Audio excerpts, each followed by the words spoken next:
Welcome to Learning Equinox. It's festive season back. Amazon and Flipkart back with loads of sales. Shops are loaded with a lot of variety of products and offers and discounts. We as Indians have a great fascination for the yellow metal, especially this festive weather. Yes, you guessed it right. I am referring to gold.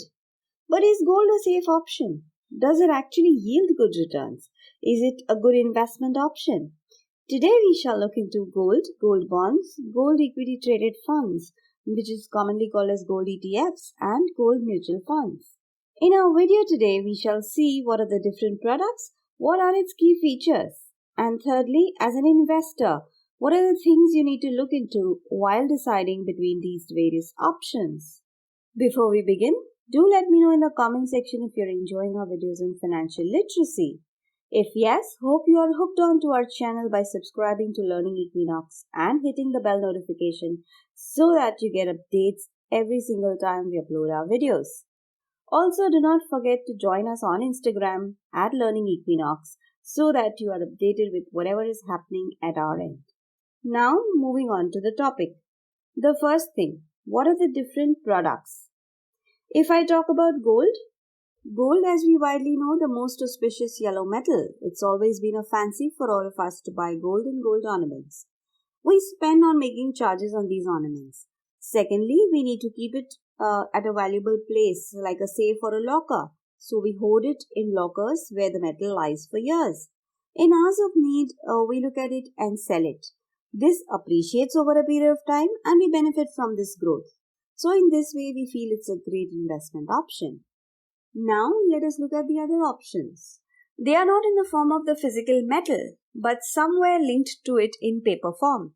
Thus, we call it paper gold. Firstly, let us see what are sovereign gold bonds.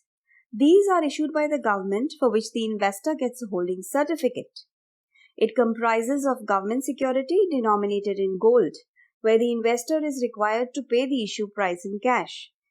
These have a maturity of 8 years with an exit option post 5 years. These bonds are redeemed in cash on maturity and are also eligible for conversion into demat form. They provide an interest of 2.5% on the initial investment payable half yearly till maturity period of 8 years. The market price of the bond moves in line with the domestic gold prices. Now let us understand what are gold equity traded funds. As the name itself suggests, ETF is equity traded fund, which means you can buy and sell them on the stock exchange. These are listed instruments where the market price is linked to the domestic gold prices. The last one is about the gold mutual funds.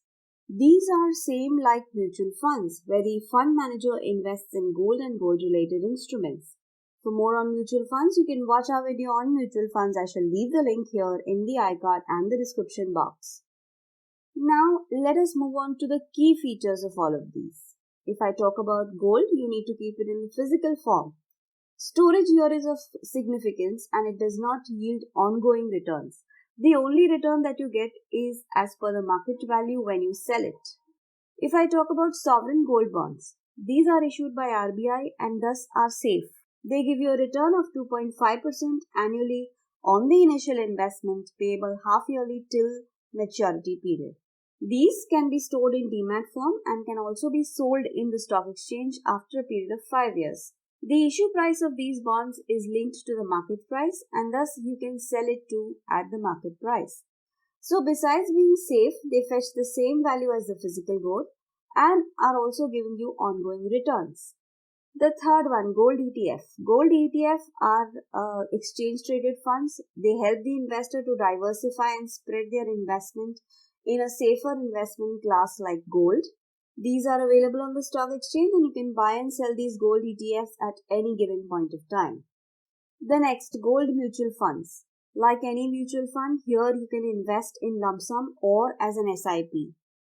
Just like mutual funds, they give dividend which is shared amongst all the fund holders, and on the maturity you can encash it on the NAV. The only thing here is that the underlying investment here is in gold, unlike that of a debt or an equity. Now, coming to the last aspect, which is as an investor, what are the things you need to look into while deciding the various options? Of course, by now you might have got an idea of the different products, and it's clear that an investment in the yellow metal per se in physical form is a lot more risky. To keep it at home or in locker is where an investor may not get even returns. It's risky as well as it will not yield returns till you're holding it. So this does not really make much sense. Now let us look at the other three paper forms. As far as sovereign gold bonds are concerned, they are low on liquidity since they come with a lock-in period of a long 8 years. Withdrawal before maturity will attract capital gain on sale. Still, they give you a small return of 2.5% annually, which the physical gold in locker will not give. On maturity or sale, you receive the market value of gold, so they are medium on return. They are low on liquidity since it comes with a lock-in period of 8 years. They are low on risk since they are secure as issued by RBI. The only risk is loss of capital if the market price of the gold falls, which will be the case in physical gold too. Now coming to the next one, which is the gold ETF.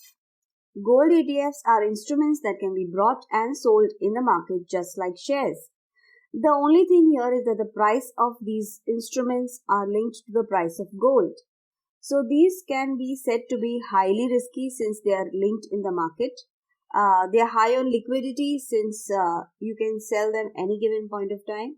And they are higher on return. So the moment the price goes up, you have an option to sell it.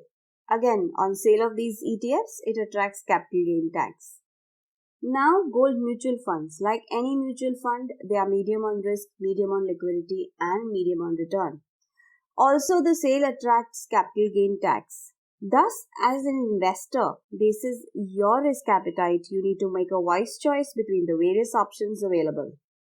This brings us to the end of our video on various types of investment in the yellow metal. Hope you liked it. If yes, please share it with your friends and family. Thanks for watching. Stay tuned for more.